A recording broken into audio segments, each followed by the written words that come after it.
Super prime time ചർച്ച തുടരുന്നു. ദീദിയിലേക്കും ഭാഗ്യലക്ഷ്മിയിലേക്കും advocate രാജകുമാറിലേക്കുമാണ് പോകുന്നത്. ശ്രീമതി ഭാഗ്യലക്ഷ്മി, വിമൻ കളക്റ്റീവിനെ ഇനി നാം ഗൗരവതരമായി കാണണ്ടേ? കാരണം ഇന്ന് രമ്യ വളരെ ഉറച്ച ശബ്ദത്തോടെയാണ് അങ്ങോട്ടേക്ക് പോയത്. ഈ കാര്യത്തിലൊരു തീരുമാനമുണ്ടാകണം. അത് ദിലീപിനെ പുറത്താക്കുക എന്നതാണ്. അല്ലെങ്കിൽ ഉണ്ടാകില്ല. ആസിഫ് അലി ശക്തമായി പറയുന്നു, പൃഥ്വി പറയുന്നു. തിരിച്ചു വരുമ്പോൾ രമ്യ പറയുകയാണ്, ഇനി അടുത്ത എക്സിക്യൂട്ടീവിൽ വിമൻ കളക്റ്റീവിനെ ക്ഷണിക്കാൻ തീരുമാനിച്ചിട്ടുണ്ട്. 50% പ്രാതിനിധ്യം ഞങ്ങൾ ഉറപ്പാക്കാൻ പോവുകയാണ്. വലിയ മാറ്റമല്ലേ? വളരെ നല്ല കാര്യമാണ്. തീർച്ചയായിട്ടും വിമൻ കളക്റ്റീവ് ഇത്തരത്തിൽ തന്നെ പ്രതികരിക്കണം എന്ന് ഞാൻ ആഗ്രഹിച്ചിരുന്നു. തീർച്ചയായിട്ടും ഇങ്ങനെ ഒരു സംഘടന മലയാള സിനിമയിൽ അനിവാര്യമാണ്.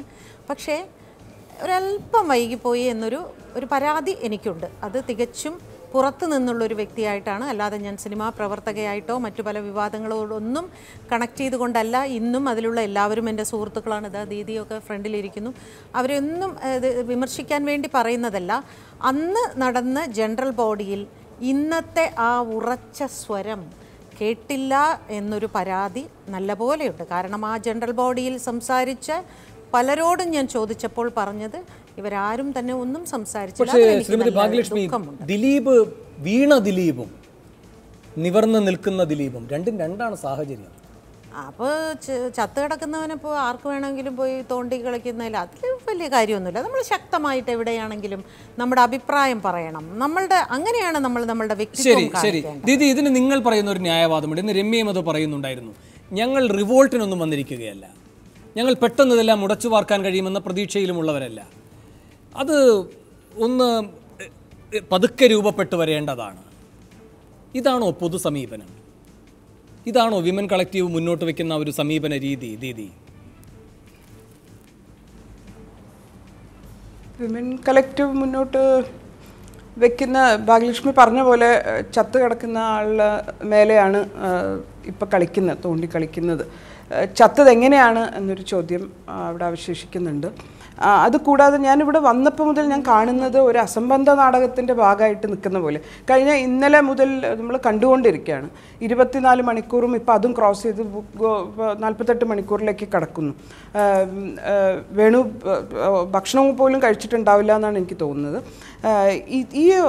ഇതിനിടയ്ക്ക് വലിയ എല്ലാവരും പറഞ്ഞുകൊണ്ടിരിക്കുന്നത് നാം ഇപ്പോൾ സിനിമയിലൂടെ നമ്മുടെ രാഷ്ട്രീയ സാമൂഹ്യ ആരോഗ്യം ഏതൊക്കെ തരത്തിലുള്ള ദുഷ്പ്രവണതകൾ കാട്ടുന്നു എന്നതിനെ പറ്റിയാണ് ചർച്ച ചെയ്യുന്നത്. അതുകൊണ്ട് വേണുവിന്റെ ആരോഗ്യം നിർബന്ധമായിട്ടും എൻ്റെ പരിഗണനയിൽ വേണ്ടതാണ്. എത്ര വിജിലന്റ് ആയിട്ട് കാര്യങ്ങൾ മുന്നോട്ട് കൊണ്ടുപോയത്.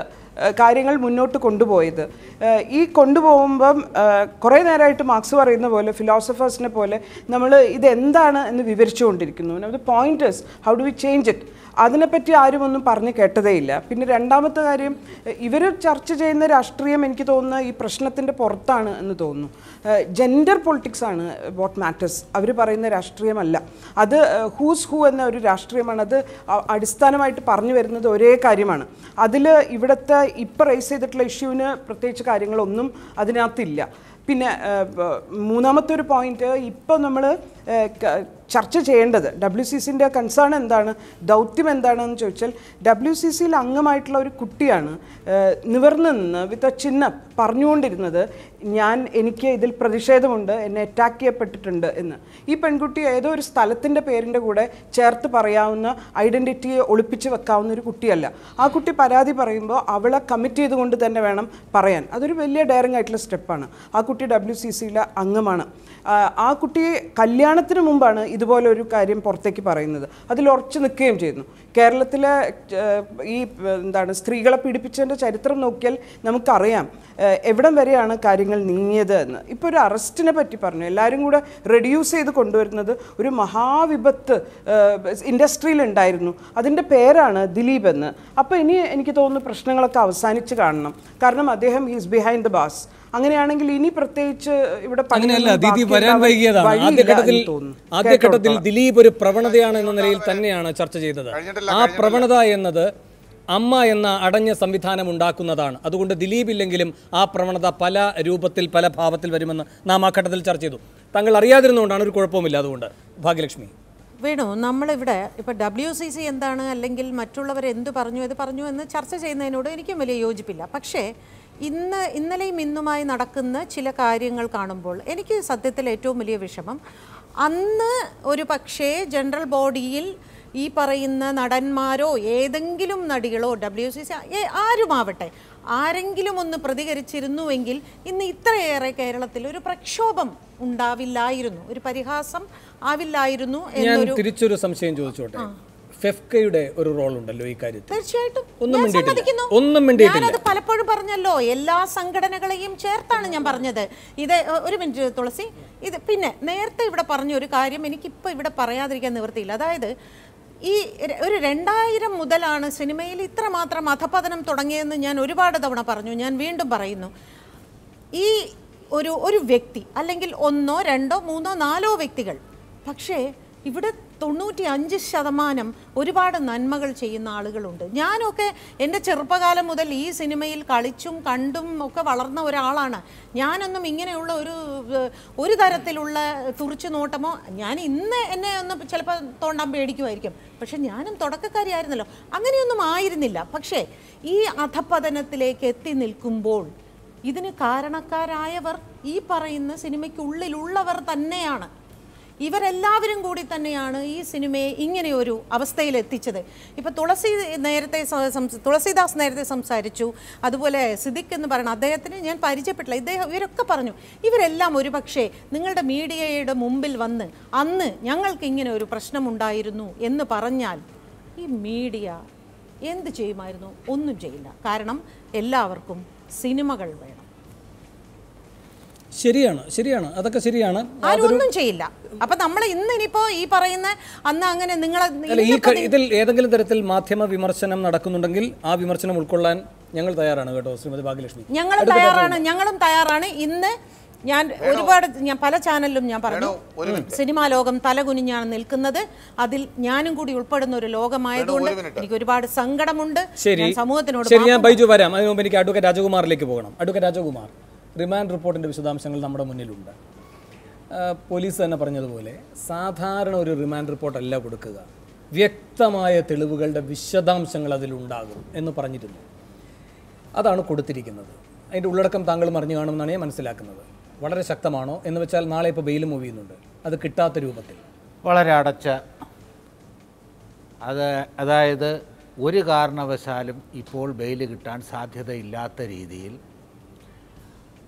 ദിലീപുമായി ലിങ്ക് ചെയ്യുന്ന പ്രത്യക്ഷമായ തെളിവുകൾ നിരത്തി 12ഓളം സാഹചര്യങ്ങൾ കൃത്യമായി അദ്ദേഹത്തെ ലിങ്ക് ചെയ്യുന്ന 19 തെളിവുകൾ 12 സാഹചര്യങ്ങൾ 19ഓളം തെളിവിൻ്റെ അംശങ്ങളും നിരത്തി കൊടുക്കുന്ന ഈ റിമാൻഡ് റിപ്പോർട്ടാണ് ബെയിൽ ആപ്ലിക്കേഷൻ്റെ അടുത്ത വാദത്തിൻ്റെ അടിസ്ഥാന ശില. അപ്പോൾ അതില്ലാതെ കൊടുത്താൽ അയാൾക്ക് ബെയിൽ അനുവദിക്കപ്പെടും. ഈ കോടതി അല്ലെങ്കിൽ ഇപ്പോൾ അവർ സുപ്രീം കോടതി വരെ പോകും. ഇത് വളരെ കാര്യമായി അടിത്തറയിട്ട് ഈ റിമാൻഡ് റിപ്പോർട്ട് കൊടുത്ത കേരള പോലീസ് വളരെ പ്രശംസനീയമായ ഒരു ജോലിയാണ് ചെയ്തിരിക്കുന്നത്. അതിനവർ കഴിഞ്ഞ 2 മാസം നല്ലവണ്ണം പടിപ്പെട്ടു. പക്ഷേ ശ്രീ അജകുമാർ, ഇതൊക്കെ നാം ഇതിനു മുമ്പും കേട്ടിട്ടുള്ളതാണ്. ഇന്ന സ്ഥലങ്ങളിൽ വെച്ച് കണ്ടു, ഇന്ന തരത്തിൽ ആശയവിനിമയം നടത്തി. പക്ഷേ ശക്തമായ എതിർവാദങ്ങൾ വരുമ്പോൾ പല കേസുകളിലും ഇതൊക്കെ പൊളിയുന്നത് കണ്ടിട്ടുണ്ട്. കാരണം ഈ ഗൂഢാലോചന എസ്റ്റാബ്ലിഷ് ചെയ്യാന്ന് പറഞ്ഞൊരു കാര്യമുണ്ടല്ലോ, അതെങ്ങനെയാണ് അതിനെ സമർത്ഥമായി മറികടക്കാൻ ഈ റിമാൻഡ് റിപ്പോർട്ടിന് കഴിയും? പ്രത്യേകിച്ച് ഇപ്പോൾ ഒന്നിലധികം പേരുണ്ടാകാം ഇതിൻ്റെ പിന്നിൽ, അല്ലെങ്കിൽ ഇനി മറ്റൊരാളാകാം ഗൂഢാലോചന നടത്തിയിട്ടുള്ളത്. അങ്ങനെയൊക്കെയുള്ള ചില തിയറി പുതുതായി വരാം. ഇനി തീർച്ചയായിട്ടും വരാം. അതായത് ബെയിൽ ആപ്ലിക്കേഷൻ വാദം കേൾക്കുന്ന സമയത്ത് ഈ തെളിവുകൾ അപ്രീഷിയേറ്റ് ചെയ്യുന്നതും ഫൈനൽ ജഡ്ജ്മെൻറ്റിൽ ഈ സാഹചര്യങ്ങൾ അപ്രീഷിയേറ്റ് ചെയ്യുന്നതും 2 രീതിയിലാണ്. ശ്രീ വേണു പറഞ്ഞ സാഹചര്യം ചില കേസുകളിൽ ഫൈനൽ സ്റ്റേജിൽ കാണാറുണ്ട്. കാരണം എവിടെയെങ്കിലും ഈ കണ്ണികൾ അവർ മുറിക്കും. ഉണ്ണിത്താൻ വധത്തിൽ, മറ്റേ ഹാപ്പി രാജേഷ് വധത്തിൽ നമ്മൾ കണ്ടു. ഇപ്പോൾ ഞാനൊരു കാര്യം, ഒരു സംശയം ചോദിച്ചോട്ടെ. ഈ കേസുമായി നേരിട്ട് ബന്ധമുള്ളതല്ല, സൗമ്യ കേസ്, അതിൽ ഈ പറയുന്ന ഞാൻ ഉദ്ദേശിക്കുന്നത് ഗോവിന്ദച്ചാമി കേസാണ്. അവിടെ ഗോവിന്ദച്ചാമി കേസിൽ ഭയങ്കര ശാസ്ത്രീയമായ എല്ലാ പിൻബലങ്ങളുമുണ്ട്. എന്ന് വെച്ചാൽ ഷേർലി വാസുവിൻ്റെ ഒരു ആത്മവിശ്വാസത്തിൻ്റെ അടിസ്ഥാനത്തിൽ കെട്ടിപ്പൊക്കപ്പെട്ട ഒരു പ്രോസിക്യൂഷൻ കേസാണ്, സയൻറ്റിഫിക് എവിഡൻസ് ആണ്. ഒറ്റ ചോദ്യത്തിൽ വീണു. ഒറ്റ ചോദ്യത്തിൽ തള്ളിയിട്ടതാണോ വീണതിന് ശേഷമാണോ ഈ പരിക്ക് എന്നത് എസ്റ്റാബ്ലിഷ് ചെയ്യാൻ പറ്റിയില്ല. അങ്ങനെയല്ല, അതിൻ്റെ അകത്ത് സുപ്രീം കോടതിയിൽ അത് കേട്ട 2 വക്കീൽ, അതായത് ജഡ്ജിമാർ, ഒന്ന് യു ദളിത്താണ്. ഞങ്ങളൊക്കെ ഇവിടുന്ന് ഒരു ക്രിമിനൽ അപ്പീൽ പോയാൽ ആദ്യമായിട്ട് UR ദളിത്തോ യു ദളിത്തിന് കിട്ടുമോ എന്നാണ് ആദ്യം നോക്കുന്നത്, കക്ഷിയുടെ സാമർത്ഥ്യം. അതായത് വളരെ ക്രിട്ടിക്കലായിട്ട് അതിൻ്റെ ഹാർട്ട് പിയേഴ്സ് ചെയ്യുന്ന ഡിഫൻസ് കണ്ടുപിടിക്കുന്ന 2 വക്കീൽ, അച്ഛനും മകനുമാണ്. അദ്ദേഹം ആദ്യം വാദം കേട്ടപ്പോൾ ഇങ്ങോട്ടൊരു ചോദ്യം ചോദിച്ചു. അത് ഈ ബാഹുബലിയിൽ ഇല്ല പന്നിവേട്ട നടത്തിയപ്പോൾ നിങ്ങൾ കണ്ടു കാണും, അതുപോലെ അതിൻ്റെ ക്രെഡിറ്റ് വേറെ ആളുകൾ കൊണ്ടുപോയി. അദ്ദേഹം വാദം കേട്ടപ്പോൾ ഒരു കാര്യം ചോദിച്ചു, സുപ്പൈൻ പൊസിഷനിൽ വച്ച് ഈ സെക്ഷൽ ഇൻ്റർകോഴ്സ് നടക്കുമ്പോൾ ഹാർട്ടിലേക്ക് ലങ്സിലേക്ക് ഈ ബ്രെയിൻ ഡാമേജ് കൊണ്ട് ബ്ലഡ് ഇറക്കി ക്ലോട്ട് ചെയ്ത് ശ്വാസം മുട്ടി ഈ കുട്ടി മരിക്കും. അത് നിങ്ങൾക്ക് പ്രതിക്ക് അറിയാൻ പറ്റുമോ? കാര്യം 300 അട്രാക്ട് ചെയ്യണമെങ്കിൽ ഈ ശാസ്ത്രീയമായ അവബോധം മുഴുവൻ ഉണ്ടാവണം. പ്രതിക്ക് അറിയുന്നതായിരിക്കണം. അതെ, അത് എന്ത് പറ്റി? അത് കഴിഞ്ഞപ്പോൾ ആ ആർഗ്യുമെന്റ് ടേൺ ഔട്ടേ മാറി, പിറ്റേ ദിവസത്തേക്ക് മാറ്റി. ശരി, നമുക്ക് ഇതിലേക്ക് വരാം. ഇവിടെയും പഴുതുകളുണ്ടാവും. പക്ഷെ ഒരു കാര്യം ഞാൻ പറയാം, ഞങ്ങളുടെയൊക്കെ എക്സ്പീരിയൻസ് വെച്ച് പറയാം. Witnesses may lie, they may become hostile. പക്ഷേ സാഹചര്യങ്ങൾ ഒരിക്കലും കളവ് പറയില്ല. സാഹചര്യങ്ങൾ എസ്റ്റാബ്ലിഷ് ചെയ്യാൻ പ്രോസിക്യൂഷന് കഴിഞ്ഞാൽ അതിൽ ഡീലിംഗ് ചെയ്യാൻ വലിയ ബുദ്ധിമുട്ടുണ്ട്. ശരി, അവസാനമായി എനിക്ക് സമയക്കുറവുള്ളതുകൊണ്ട് ഞാൻ മറ്റ് അതിഥികളിലേക്ക് പോകുന്നില്ല. ദീദിയിലേക്കും ഭാഗ്യലക്ഷ്മിയിലേക്കും മാത്രമായി പോവുകയാണ്. ദീദി, ഇതിൽ ഇരയ്ക്ക് നീതി അത് ഉറപ്പാക്കപ്പെടും എന്ന് കരുതുന്നുണ്ടോ? ഇനിയിപ്പോൾ നിയമ സംവിധാനത്തിൻ്റെ മുന്നിലാണ് ഈ കാര്യങ്ങൾ. പഴുതടച്ച് ഈ കാര്യങ്ങളിൽ ഒരു ഫലമുണ്ടാകുമെന്ന് പ്രതീക്ഷിക്കുന്നുണ്ടോ? അത് വലിയ സിനിമയെന്ന ഒരു അടഞ്ഞ സംവിധാനത്തെ തുറക്കും. ഇത്തരം കാര്യങ്ങൾ ആവർത്തിക്കാതെ, ഇന്ന് രമ്യ പറഞ്ഞതുപോലെ ഞങ്ങളുടെ തൊഴിലിടമാണിത്, ഞങ്ങൾക്ക് ഭയാശങ്കകളില്ലാതെ അവിടെ പ്രവർത്തിക്കാൻ കഴിയണം. അത്തരമൊരു സാഹചര്യം ഇതിൻ്റെ സൃഷ്ടിയായി ഉണ്ടാകുമോ? സ്വപ്നമായിട്ട് അത് നിലനിൽക്കും, അല്ലാതെ ഇതിൽ നീതി ഉണ്ടാവുമെന്ന് അനുഭവത്തിൻ്റെ വെളിച്ചത്തിൽ പറയാൻ പറ്റുകയില്ല. അപ്പോൾ പിന്നെയും ഭാഗ്യലക്ഷ്മി പോലെയുള്ള ആൾക്കാർ വന്ന് പറയും ഇവിടെ ഒരിക്കലും ഒരു തരത്തിലും ഉള്ള പീഡനങ്ങൾ ഉണ്ടായിട്ടില്ല എന്ന്. ഒരു കാര്യത്തിൽ കുറച്ച് സത്യസന്ധത കാണിക്കണമെന്ന് തോന്നുന്നു. ഞാനും ഭാഗ്യലക്ഷ്മി ഒരുപാട് രാത്രികളിൽ ഇരുന്നിട്ട് ഒരുപാട് കഥകൾ ഭാഗ്യലക്ഷ്മി എനിക്ക് പറഞ്ഞു തന്നിട്ട് അറിയാം. അതായിരുന്നോ കളവ് അതോ ഇതായിരുന്നോ കളവ് എന്ന് നമുക്കറിയണം. നമുക്ക് ഇനി എന്താണ് ഇനി നഷ്ടപ്പെടാനുള്ളത്? എന്താണ് ഒരു സത്യം തുറന്നു പറയുന്നതിന്? ഭാഗ്യലക്ഷ്മിയുടെ ആത്മകഥയിൽ തന്നെ ഒരുപാട് ഭാഗ്യലക്ഷ്മി എഴുതി സിനിമയിൽ സ്ത്രീകളോട് വിവേചനമില്ല എന്ന് പറയുന്നത് വ്യക്തിപരമല്ല പൊതുവായിട്ടുള്ള കാര്യങ്ങൾ, വ്യക്തിപരമായിട്ടുള്ള കാര്യങ്ങൾ ഫൈറ്റ് ചെയ്യാൻ മാത്രമുള്ള പ്രാപ്തിയുള്ള ആളാണ് ഭാഗ്യലക്ഷ്മി എന്ന് എനിക്കറിയാം. അത് ആ ബഹുമാനം, അതാണ് ഭാഗ്യലക്ഷ്മിക്ക് മലയാളം കൊടുക്കുന്ന ബഹുമാനവും കേരളം കൊടുക്കുന്ന ബഹുമാനവും. വ്യക്തിപരമായിട്ടുള്ള കാര്യമല്ല ഞാൻ പറഞ്ഞത്. സ്ത്രീകളുടെ കാര്യത്തിൽ ഭാഗ്യലക്ഷ്മി എടുക്കുന്ന സ്റ്റാൻഡ് അതെങ്ങനെയാണ് എന്ന്, എന്തൊക്കെ തരം ചൂഷണങ്ങൾ സിനിമയിൽ ഉണ്ടാവാറുണ്ട് എന്നും നമ്മൾ ചർച്ച ചെയ്യാറുള്ളതാണ്. അതെങ്ങനെയാണ് ഒറ്റ ചർച്ചയുടെ മുമ്പിൽ വന്നിട്ട് എന്തിനാണ് ചൂഷണം നടത്താറില്ല എന്നും പറയരുത്.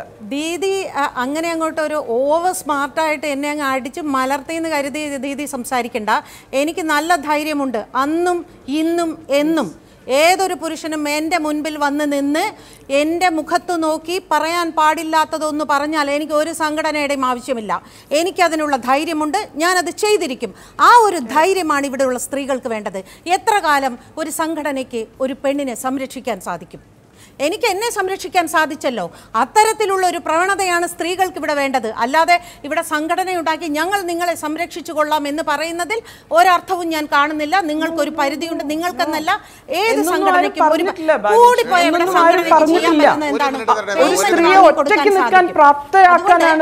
അതുകൊണ്ട് ഞാൻ ചോദിക്കട്ടെ, ഇത് സിനിമാ ലോകത്ത് മാത്രമല്ല, ഒരു സ്ത്രീയെ സഹായിക്കുക എന്നല്ല ദീദി, സിനിമാ ലോകത്ത് മാത്രമല്ല, എല്ലായിടത്തും ഉണ്ടായിട്ടുണ്ട്. ശരി, ഞാൻ ഇടപെടുകയാണ്.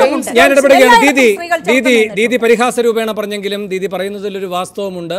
ആ വാസ്തവത്തിലേക്ക് ഞാൻ വരികയാണ്. നമുക്ക് നാളെ ഇരിക്കാം, ദീദിക്കും ഭാഗ്യലക്ഷ്മിക്കും നാളെ ഇരിക്കാം. നമുക്ക് ആവശ്യത്തിന് ആ ഘട്ടത്തിൽ സമയവും ഉണ്ടാകും. വളരെയധികം നന്ദി. ചർച്ചയിൽ പങ്കെടുത്ത എല്ലാവർക്കും സൂപ്പർ പ്രൈം ടൈം അവസാനിക്കുന്നു.